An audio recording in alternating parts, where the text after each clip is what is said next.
Hello दोस्तों, और मैं मनी बॉय हूँ। अब ये 5वां भाग आपके लिए लेके आया हूँ आर्ट का स्पॉट फॉरेक्स मार्जिन ट्रेडिंग पे। यहाँ कुछ और बेसिक चीज़ें मैं आप लोगों के साथ कवर करूँगा। मार्केट में कुछ टर्म्स यूज़ होते हैं जैसे कि लॉन्ग, शॉर्ट, फ्लैट।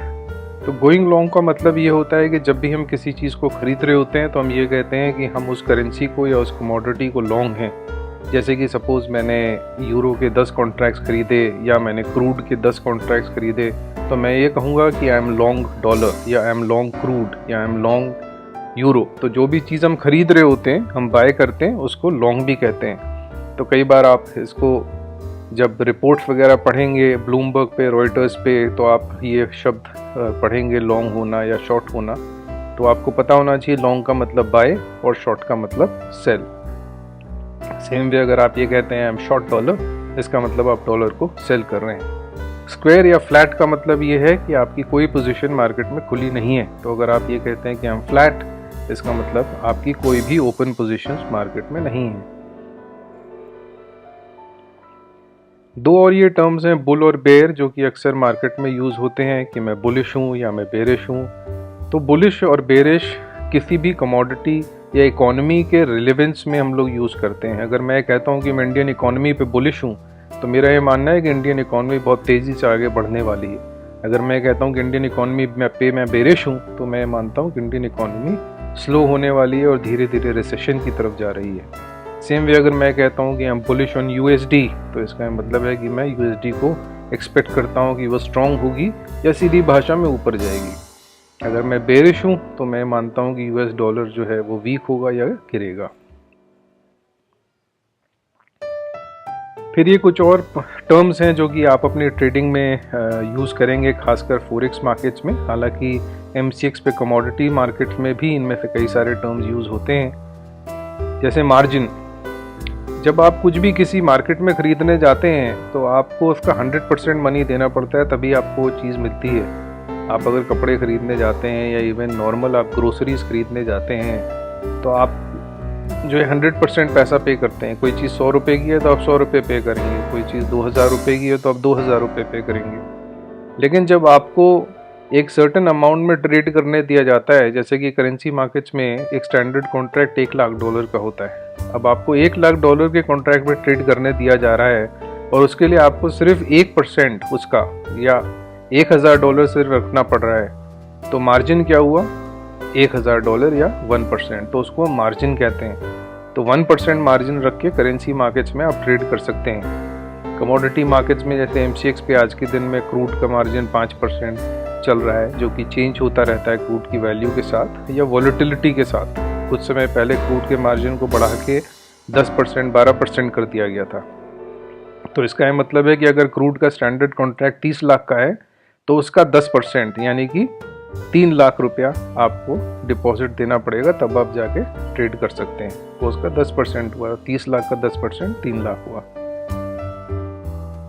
फिर हम नेसेसरी मार्जिन पे आ जाते हैं। नेसेसरी मार्जिन तब जो है पिक्चर में आता है जब आपने कोई पोजीशंस होल्ड करी हुई हैं और मार्केट आपके अगेंस्ट चला गया।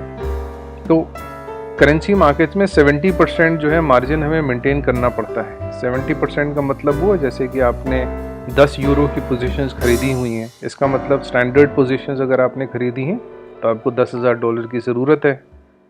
अगर मार्जिन जो है गिरते गिरते आपका लॉस इतना बढ़ गया कि उस 10,000 से भी आपका मार्जिन कम होकर $7,000 पे आ गया, तो आपको इमीडिएटली उस मार्जिन को पूरा करना पड़ेगा जिससे कि वो 100% हो। तो उसको हम नेसेसरी मार्जिन कहते हैं। 70% जो है वो नेसेसरी मार्जिन है। मेंटेनेंस मार्जिन, मेंटेनेंस मार्जिन भी सेम चीज़ है जैसे कि नेसेसरी मार्जिन। कई जगह पर हम उसको मेंटेनेंस मार्जिन कहते हैं। उस पोजीशन को मेंटेन करने के लिए जो आपको मार्जिन रखना ज़रूरी है उसको मेंटेनेंस मार्जिन कहते हैं।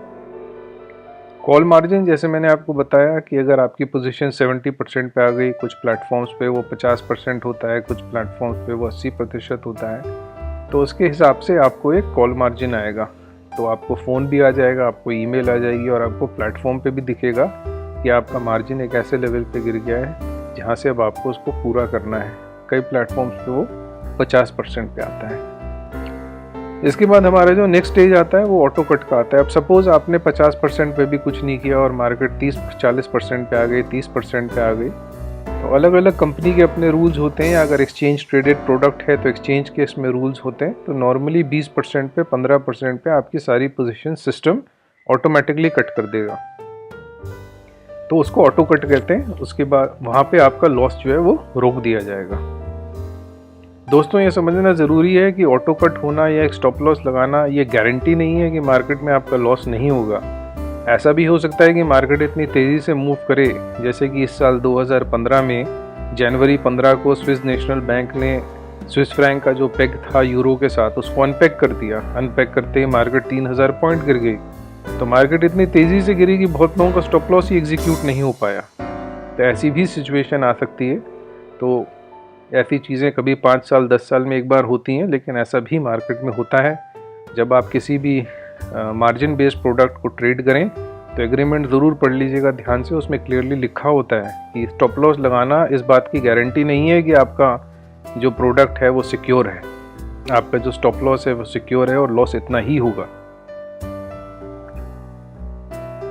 एक और टर्म मार्केट में यूज़ होता है जिसको हम हेज कहते हैं। हेज को हम हिंदी में जैसे